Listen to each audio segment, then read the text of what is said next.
together a group of 7-year-olds from all over the country and from all walks of life. If I could, I would have 2 girls and 2 boys. I read the Financial Times. They talked about their dreams, their ambitions, and their fears for the future. Everything flew on the air. It all landed on my head. For nearly half a century, in a unique, groundbreaking series of films, we have followed their lives every 7 years. They are now 56. Well, my girlfriend is in Africa, and I don't think I'll have another chance of seeing her again. You got a girlfriend? No, not yet. I'm sure it will come, but not yet. I mean, I do think a lot of people think too much about it. I think I would very much like to become involved in a family, my own family for a start. That's a need that I feel I ought to fulfil and would like to fulfil and would do it well. Yes, I haven't got married or whatever. And I suppose, that would have been something which I hoped had happened. Well, you're getting on a bit. Are you getting worried? Well, not particularly. I mean, I'm always optimistic. I mean, who knows who I might meet tomorrow. And in the middle of a conversation about something completely different, he just asked if I'd like to marry him. And if I hadn't been listening carefully, I would have missed it completely. To love and to cherish. To love and to cherish. Till death us do part. Till death us do part. Don't argue very much. Not really. I mean, we haven't really had a sort of full-blown row. No, our arguments sort of tend to be 2 sentences, and I go off and sulk for 24 hours. So is Bruce getting any better at expressing his feelings to you?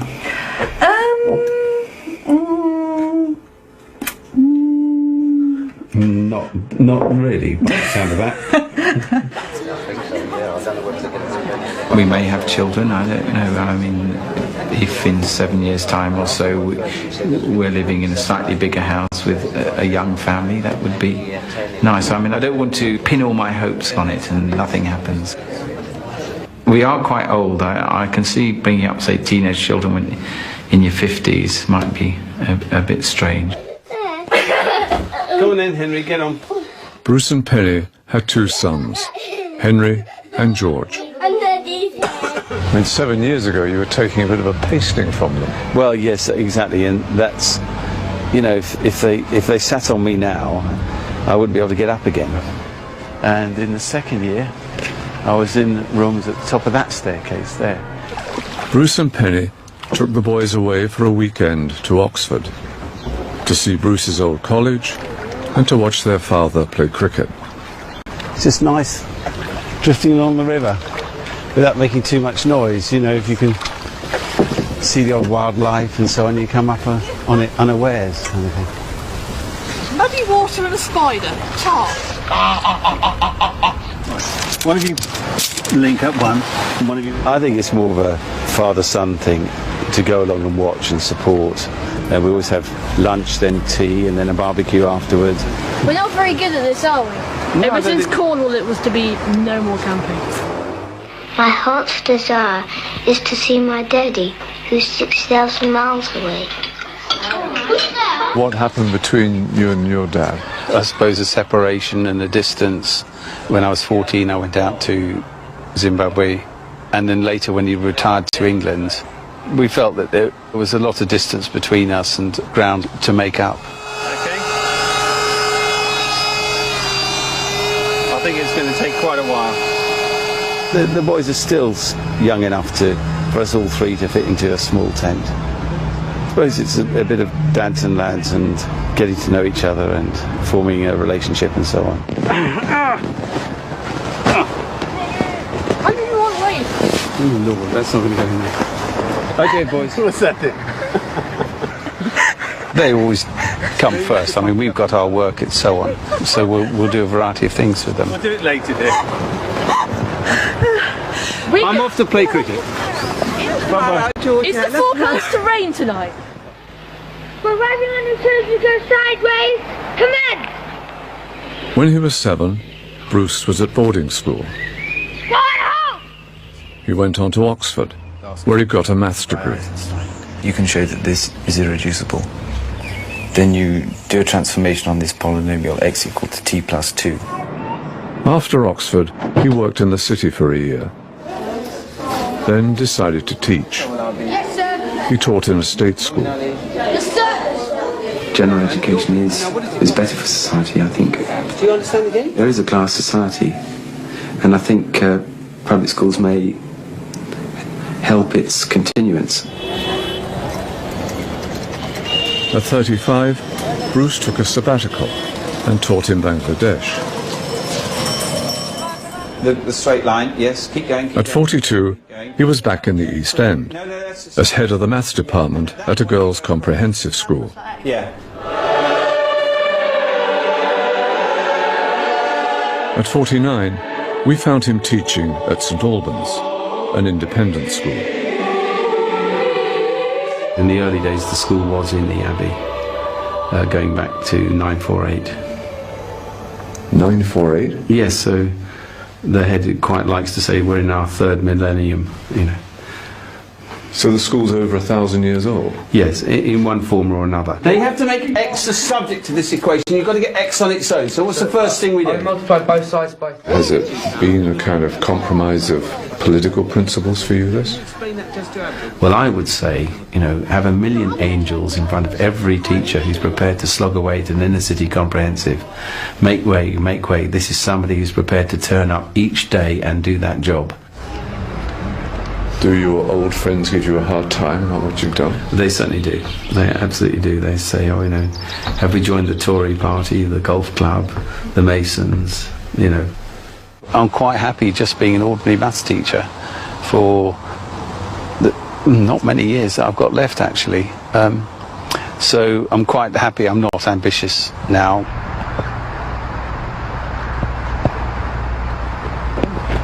Yep. Race it up. So do you enjoy watching cricket? I can watch it for short periods. It's a sort of a sport tax on Bruce. He plays cricket, I go and shop.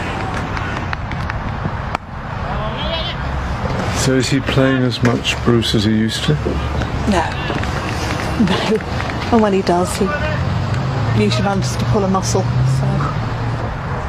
But they lost by about 70 runs and our team lost by about 70 runs. At the end of the game, somebody is nominated to wear that ridiculous garment. And I think bringing you lot along for the weekend had a lot to do with me winning the jacket this time. So the jacket is not an enviable thing to win? No. Well, I'll go into Africa and try and teach people who are not civilised to be more or less good. It all springs from having God and Christ, I suppose. Some people often will say that the bully is upset about something in their own lives, and so when they're bullying, I suppose I'm taking them to Quakers so that they learn the Christian stories and a lot of what's embedded in our culture. They are good moral tales that we should, when they reflect upon, they may give them a sense of right and wrong and so on. One group or another will get sort of drawn in. We like the ethos of tolerance and understanding.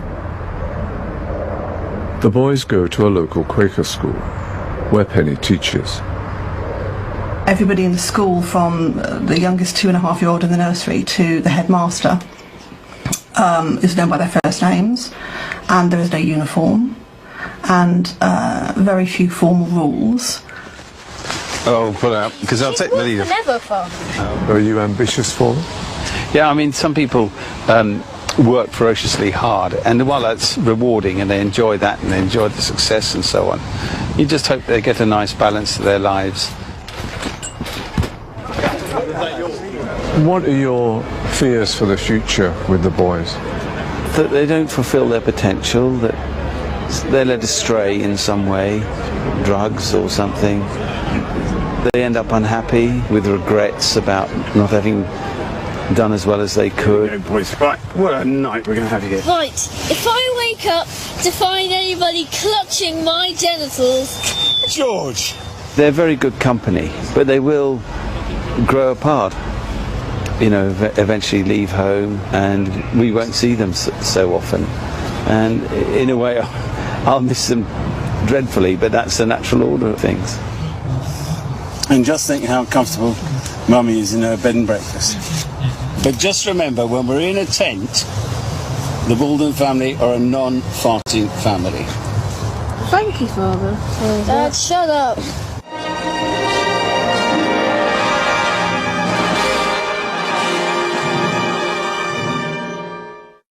I'm going to work in Woolworths. Lynn grew up in the East End of London. Why am I using wooden spoon, please, to stir this saucepan? Well, in a grammar school, I don't think you'll find many girls that really want to do metal work or woodwork. At 21, she began a career as a children's librarian, starting off in a mobile library in East London. Not stamped yours? Yes. Yes? Not stamped yours. Sleeping Beauty. Teaching children the beauty of books is just fantastic. To work with children of that age, you've got to love them. And I love children. Because of cuts in the education budget, the mobile library was shut down. At 42, Lynn was working at Bethnal Green. You can draw better than I can. Good morning. When we went back at 49, she was still there. Good morning. For the last 30 years, banged my head against a brick wall to maintain children's services, but this time around, no one's listening. They say that the work that I do, that anybody can do it. There would be no specialist running it. I may not have a job. At that library review, I got a job. 2 years later, another review. And cutting departments again. That time, I didn't get a job. But has it been worth it all? Yeah, very much. All these things that I've said over the years are flying through my mind at the moment, but yes, it has been worth it. And you better cut it, because otherwise I'm going to cry. Fortunately, I was over 50 and I could draw my pension. We decided we can downsize, we'll move out, smaller property, there's only the two of us at home now, and we'd be great. Then the crash came. And then Riley was born. And what I thought was stress was nothing. Riley is one of Lynn's 3 grandsons. How much did he weigh when he was born? 2 pounds and a quarter ounce. As soon as he was born, they took him straight through to the neonatal intensive care unit. 3? How many you got? Yeah, he was put on oxygen, monitors on, tubes coming out of everywhere. And he's absolutely fine, thanks to the NICU unit at William Harvey Hospital in Ashford. Nice work, darling. Mummy's going to work. Say bye-bye, Mummy. Riley has an older brother, Connor. For the last 18 months or so, I've actually had Riley full-time. If I could, I would have 2 girls and 2 boys. I've been married a year and a couple of months. You do think, Christ, what have I done? When she was 19, she married Russ. They had 2 daughters, Sarah and Emma. I'm very much geared to the family unit. I mean, us all, we do things together all the time. At 42, the girls were both doing very well at school. All right, darling? Yeah. Neither of the girls went to university? No. Was that disappointing to you? No, their choice. We discussed it. It's what they wanted to do. They felt that the academic side wasn't for them. Sorry. So was the arrival of Connor a shock to you? No. Well, yeah, but she was 19. Yeah. She's old enough. Oh, look, he's coming after you. Look, he's coming over here to see. And how's old Connor doing? He's doing great. He's off to his new secondary school. He keeps telling me he's nearly as tall as me, but I keep saying, no, you've got a while to go yet. How does he deal with Riley? He loves Riley to bits, but Riley is just a 2-year-old. Sarah and Adam have got married since we last saw you. They've got a little boy called Harry. He's getting on fine. Sarah, having just had Harry, was put in the same boat as I was. The day before she was due to go back to work after maternity leave, made redundant. Yeah, so there used to be a lot more subspecies, but various reasons they've gone extinct. And she's now trained as a childminder. She's doing absolutely brilliantly. One come as well? Wow. And is Emma still in the same job? Yeah. Is that going okay? I mean, with the recession, work dropped off an awful lot, but it seems to be picking up again now. Go over though. So Russ took early retirement too, Yeah. so what's happened with him? Because of the crash, he picked up a job, and instead of the 2 part-time jobs, he got a full-time job. So we are looking at a much longer working life than perhaps we thought. Yeah, for everyone. The goalposts keep hiring. People that thought when they started work that they were going to retire at 60, draw their state pension as well, it's totally changed.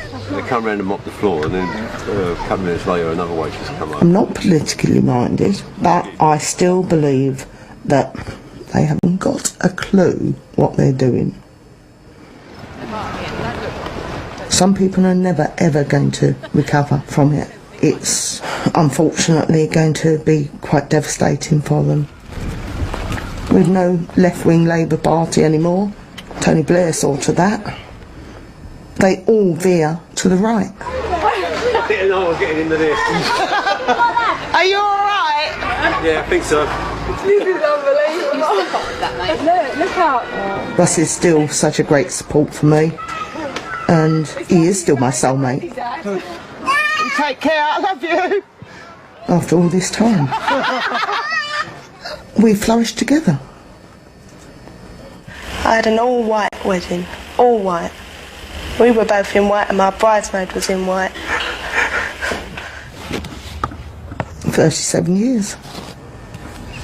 Gone extremely quickly. We've just grown together. We learnt to be friends before we had children. We established a solid foundation from which to work from. Think of how fit it's going to make you. In your script. So for you, that's... I'm happy with the way my life has gone. I just don't. I'm still a governor. I'm still chair of governors at St Saviour's. Just been appointed for another 4-year term of office from the London Diocese and Board of Schools. Must be doing something right.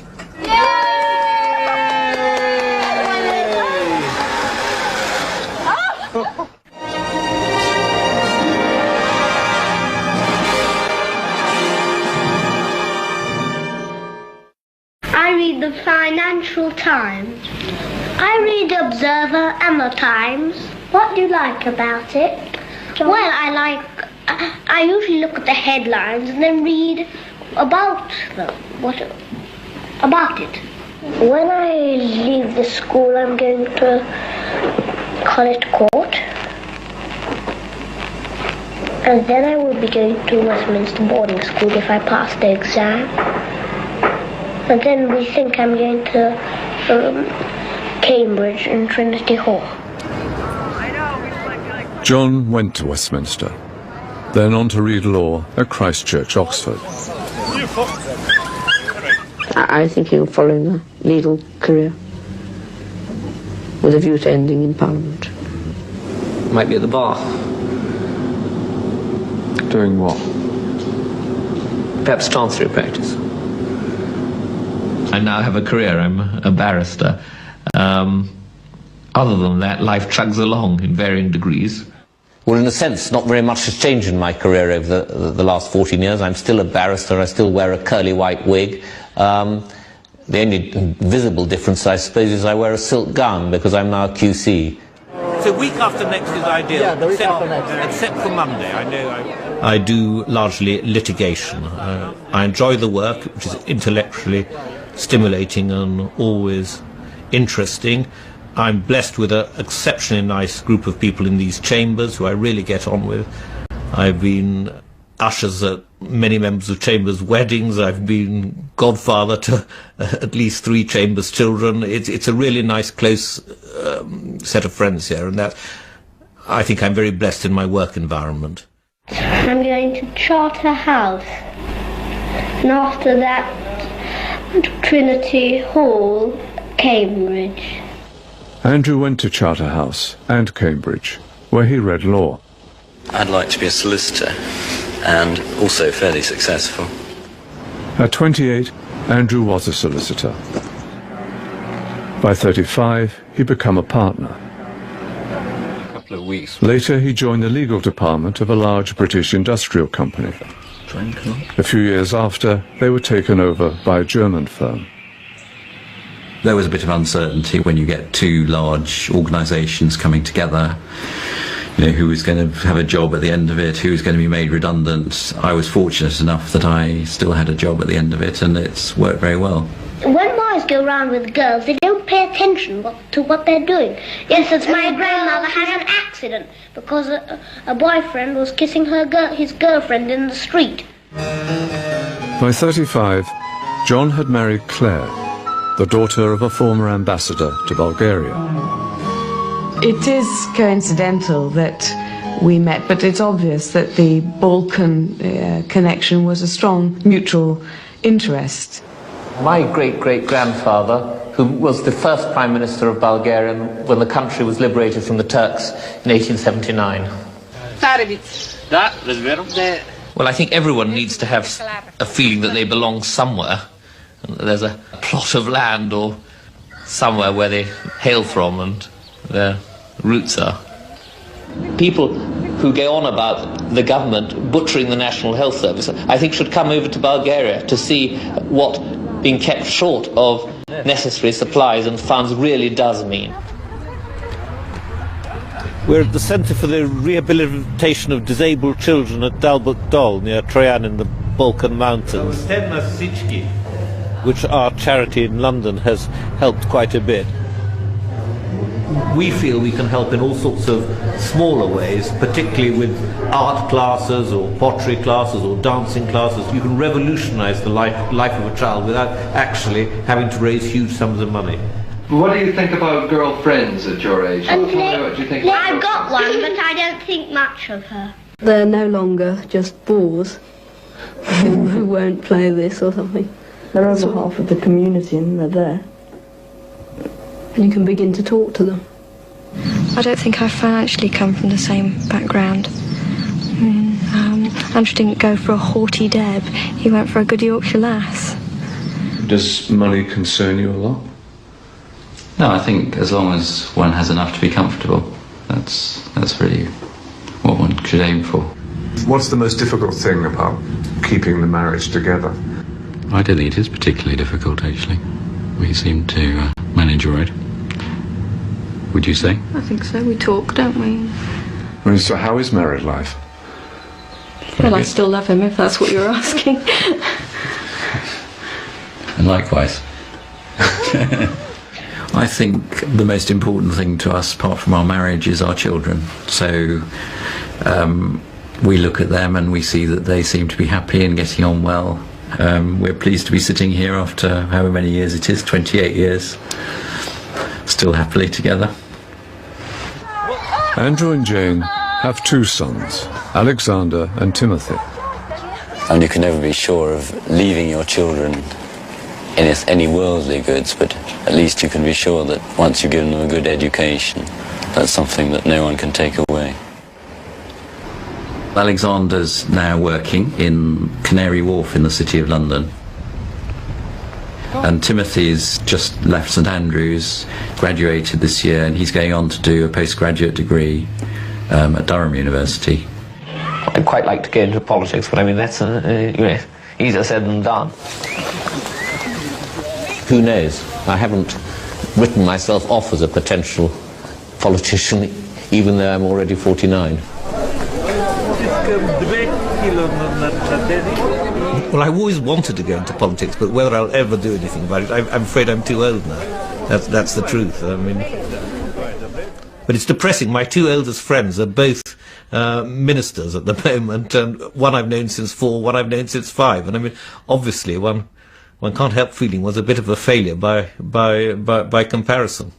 I think it's more fair if they're elected. Yes, so do I, but I think it's better to be appointed. Yes, because it's not such a lot of time. It doesn't appointed.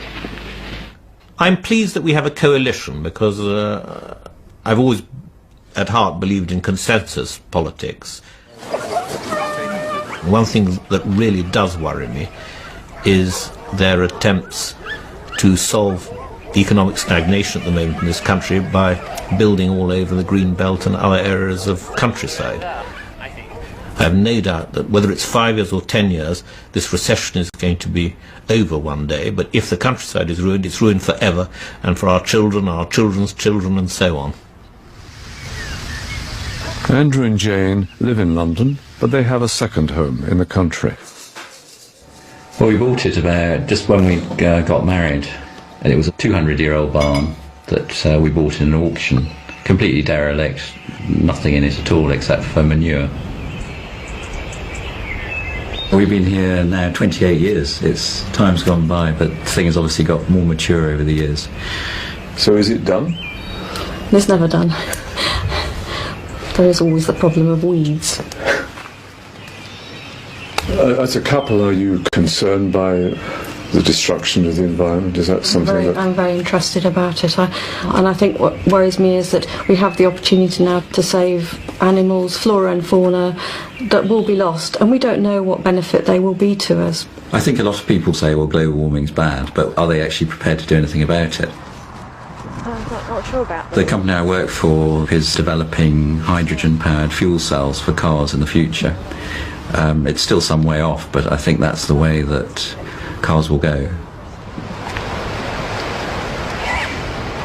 There must be times, when you look and think, well, I did well with this, or I should have done that differently. Well, I think when there are sort of events in your life, like when, for example, Timothy graduated recently, and we thought, well, that's quite nice. Here he is at the next stage of his life. He's done quite well to get there, and he seems well balanced. And it's those sorts of things that make you reflect. Well, when Alexander got his first job, it was very exciting. Yes, absolutely. He got the phone call and he screamed down the staircase, "I got the job," and a tear came to my eye. It still does now. It was such a lovely feeling, really. I've been very fortunate that Andrew has provided very well for us without me having to go to work, and I've been able to nurture the boys. But I'm not sure whether, looking at the next generation, you feel a lot of women have to work, and I admire them for doing it. But in some ways I think maybe it would be good to work. Not necessarily full-time, maybe take time off until your children are at school. But then you get to my stage and you think, well, it would be nice to have something to do. I mean, are you grateful she made that decision? Yes, I am. But I can see that now maybe she'd be enjoying more having some sort of career at this stage. Is that doable? No, I don't think so. I would say it probably is. It's a matter of self-confidence, but obviously in the mid-50s it's a bit more difficult. I'm not in the mid-50s yet, remember. True. Does she lack self-confidence, do you think? To a certain extent. I think she doesn't realise how capable she is, really. I think it's not a bad idea to pay for schools, because if we didn't, schools would be so nasty and crowded. I think that the premise on which the programme was based, namely that England was still in the grips of a Dickensian class system, was outmoded even in 1964. It didn't reflect realities in 64. The hounds are over there, I think. Insofar as the programme touches me, I feel it's a complete fraud. It all appeared part of some indestructible birthright. What viewers were never told is that my father died when I was age 9, leaving my mother in very uncomfortable financial circumstances. She had to go out to work in order to see us through school, and that I got a scholarship to Oxford. And rich children always make fun of poor children, I think. Yes, they say, oh, look at that lovely little... I think the premise of the original film was that there was a very strong class system at that time, and I think that's absolutely true. There is still a class system, but I think it's based more on financial success. Well, there's now an underclass where people can't work. It's true. There are extremes at either end. There are very successful people who are extremely rich. And there are people who have very poor prospects. It's true, but it's been ever thus. I don't think that's going to change in the future, and it's always been like that.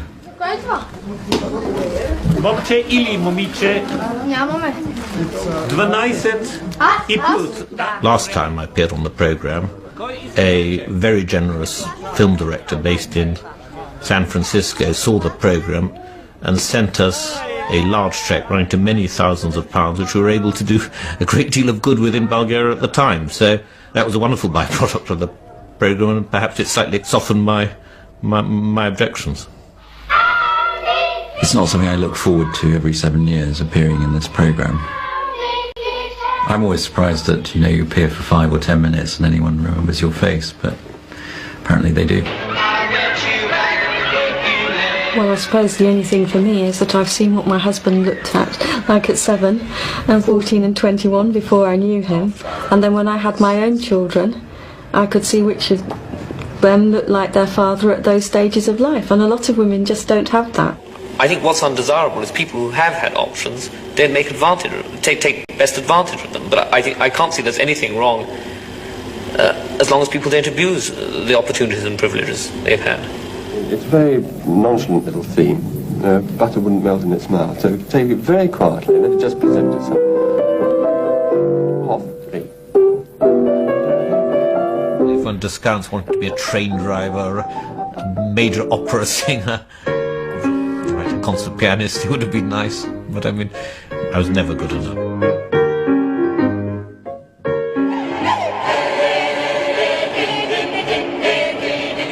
I enjoy my professional career very much indeed, but doing something for other people gives you a satisfaction that even winning a fantastic case on some ludicrous archaic point of law won't quite deliver.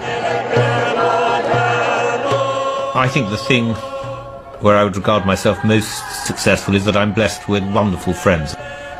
I'm happily married. I think I'm an incredibly lucky person in all sorts of respects.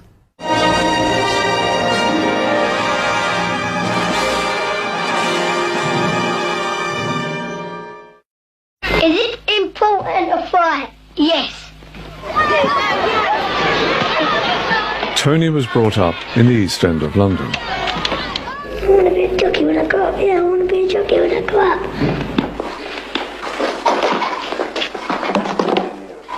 At 14, he was already an apprentice at Tommy Gosling's racing stable at Epsom. At 15, he'd left school. This is a photo finish when I rode at Newbury. I'm the one with the white cap.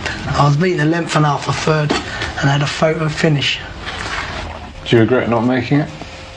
Well, I would have given my right arm at the time to become a jockey. But now, no, I wasn't good enough. My greatest fulfilment in life, when I rode at Kempton, in the same race as Lester Piggott. Proudest day of my life. And you let it go? I let it go. What will you do if you don't make it as a jockey? I don't know. If I knew I couldn't be one, I'd get out of the game. Won't bother. Well, what do you think you would do then? Loan on taxes. At 21, he was on the knowledge, and by 28, he owned his own cab. It's surprising who you pick up, you see. I once met Kojak, I picked him up. I'll give you a story which happened. The doorman called me up, and it was Buzz Aldrin, the spaceman. And we drove out the forecourt of the hotel, and a cab pulled up, and the taxi driver said, "Can you get his autograph?" So I heard it and say, "Mr. Aldrin," I said, "can I have your autograph, please?" And the cabbie said, "No, I don't want his autograph, I want your autograph." And I couldn't believe it. I said, "You're joking, ain't you?" And to this day I thought myself, you know, I'm more famous than Buzz Aldrin. He was the second man to land on the moon. Have you got a girlfriend? Nope. Would you like to have a girlfriend? Nope. You understand 4Fs? Find them, feed them, and forget them. But for the other F, I'll let you use your own discrimination. I mean, this one, I tried to do the 3Fs, but I couldn't forget her. I went to a discotheque. He was in the pub earlier on, and that afterwards we went to a discotheque and Tony was staying there. And from there, that was it. By 42, Tony and Debbie had left the East End and moved to Woodford in Essex.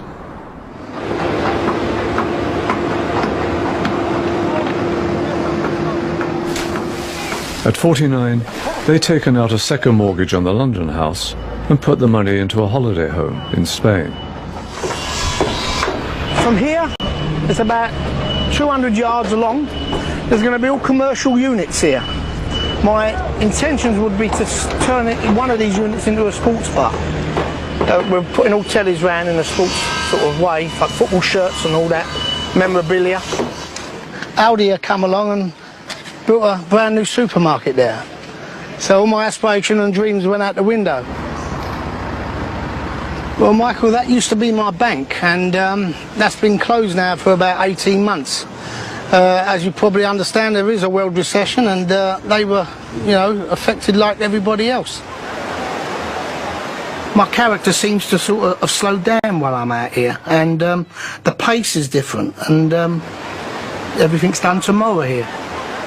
You know, I just go to the beach, everyone sort of mingles in, and it's lovely. Our jobs can make it accessible, where we can come 4 hours to door from Spain back to England. We can work 3 weeks of commitment of, you know, getting our money and still, you know, having a life out here. It's a bit quiet though for you two, isn't it? Yeah, but then you got your bingo there, haven't you? It's like not quiet when we get here. Not here. There's only one ambition, and really, I want a baby son, and if I see my baby son, that is my ambition fulfilled. No one knows that, only you now. Debbie and Tony have 3 children, Nicky, Jodie and Perry. Nicky, as you know, he was a French polisher, which is a dying trade in England. So we funded him, me and Debbie, on the knowledge. Cheers, everyone. Cheers. We got him the bike, we got him the runs, we paid his tutoring, and I couldn't ask for more. To be more proud for when he got his badge. It was a gift from God for what happened. I'm very proud of Perry as well. She got in the post office, and that's what she's doing, Postman Pell. That's our Postman Pell. She's got a lovely boyfriend, and he's certainly got my blessing. Big lad, very nice guy, loves his football, you know, typical East End kid. You're not lazy, far from it, but I just think it's easier twining it as it's dried. I used to do that. No, you never. You paid to get your ironing done, like you still do today. You always have paid. So how is it, all of you in the house together? Yeah, it's all right. She's only here because she's pregnant and she doesn't carry too well. Can be. Sometimes she gets on my nerves. Sometimes they'll get on my nerves. Sometimes I get on their nerves. It's just what happens. Well done, Del. Give way. Well done. Jodie, I mean, at this present time, she just relies on us a great deal, and she's been very scarred with a relationship that she was in. Her relationship with her first love of her own life was very turbulent. but he's the father of her kid.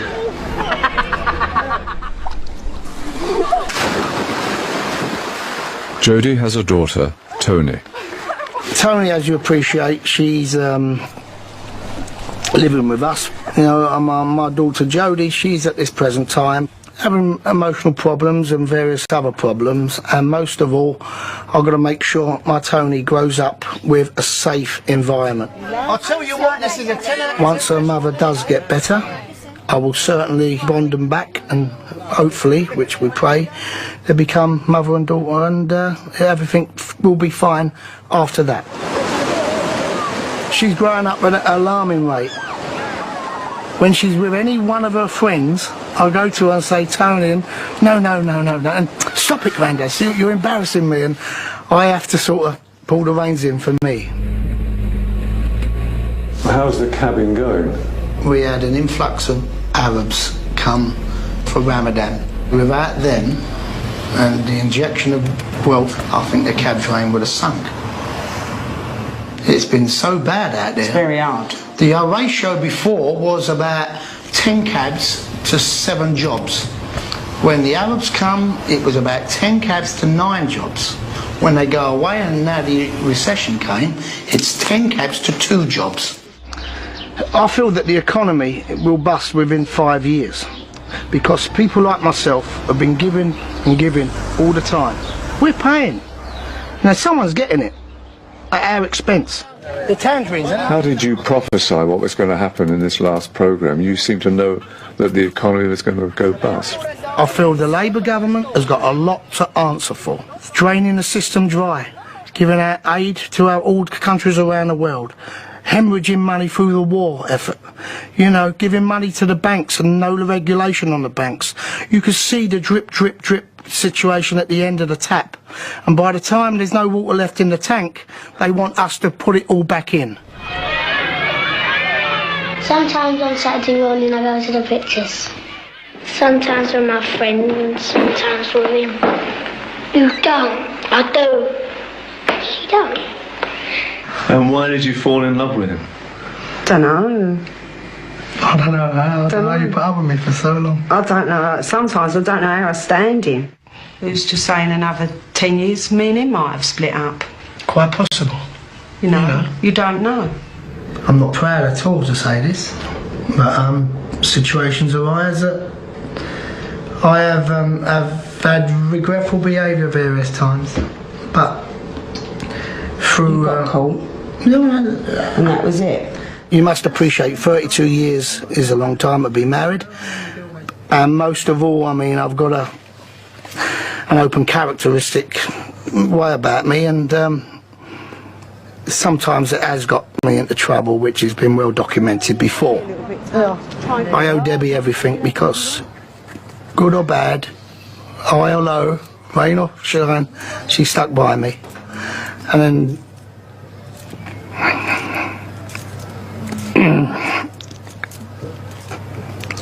at the end of it, I still love her so. And that's the reason why. And that will always be the reason why.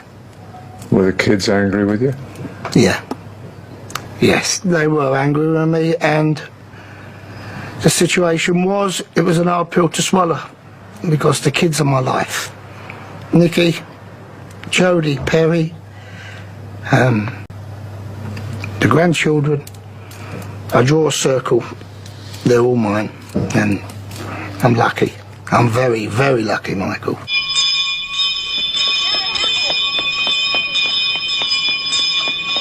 Michael, up there is my old flats where I used to live in. I lived up there for 28 years. For me, it's so small round here now. I mean, I come back and the memories I've got in here is unbelievable. Would everybody please sit round now, get on with their work? I don't want to see any backs to me. Shouldn't be anybody turning round. Tony, do you hear as well? Get on with your work in front. Tony, don't turn round again. As you can see, Michael, the Bethnal Green I knew as a kid growing up, now it's changed quite dramatically. Not one East Ender Cockney person like myself or anyone in the East End ever had a say in immigration. No one had a say of the popularisation as far as was there too many, was there too less. Listening to you, sometimes you sound racist. Asian. Wait a minute. You talk about Asians, you talk about Japanese, and yet here in Spain you seem to really work to integrate into the community. Well, look, Michael, that, with respect to you, that word racist, it covers leaps and bounds of characteristics. I've never been racist in a million years. In a million years. I love people, I'm a people lover. You know, and in no way, I think that's, with respect to you, over the top. Right, Michael, this is the fruit and veg shop. Well, I was 7 years old, I had my first wage in there, 10 bob a week. This here was a pub. This is where all the dray horses used to deliver the beer. I used to run in and get in my apples, and I used to feed them. And where I was so small, they were a mammoth, and that's where I got my love for horses from. $4.50s, 40. If your father gambles, you always looked upon how he gambles. I try my luck, see what he does. And I took it from there, it's sort of in you. This is the pub and the area where my dad used to meet. And what they used to do is get an orange box with 3 cards on it, a queen and 2 fours. And what they do is called find the lady, like the 3-card trick. And consequently, they just sort of take their money off all the general public. He used to go in the nick once a week at least, and the firm used to take their money out, pay the fine, and he was back out on the street to do his sort of devilly ways. Now I've come back here again, and it's really a travesty what's happened here. I mean, it makes it feel like crying. For me, it's quite sad, you know, but I mean, if that's what they call progress, well, so be it. Where are we now, Tony? I'm back at the old dog track.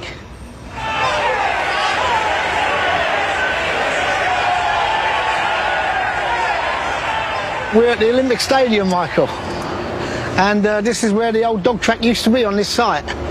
And I'm here today and I cannot believe the transformation.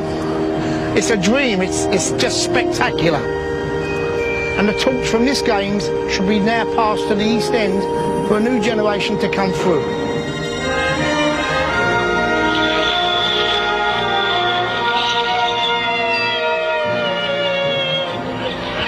At the end of their very special day in London, after their trip to the zoo and the party, we took our children to an adventure playground, where they could do just what they liked. Those from the children's home set about building a house.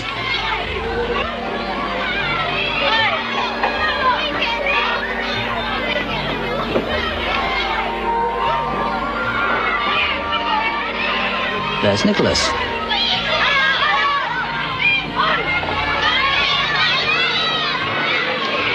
And Tony.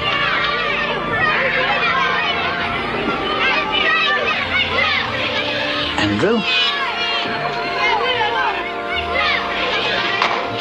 John.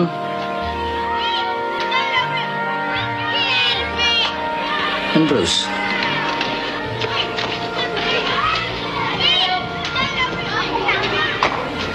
Susie.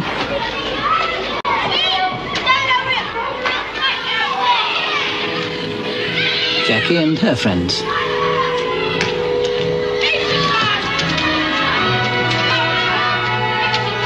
Give me a child until he is 7, and I will give you the man.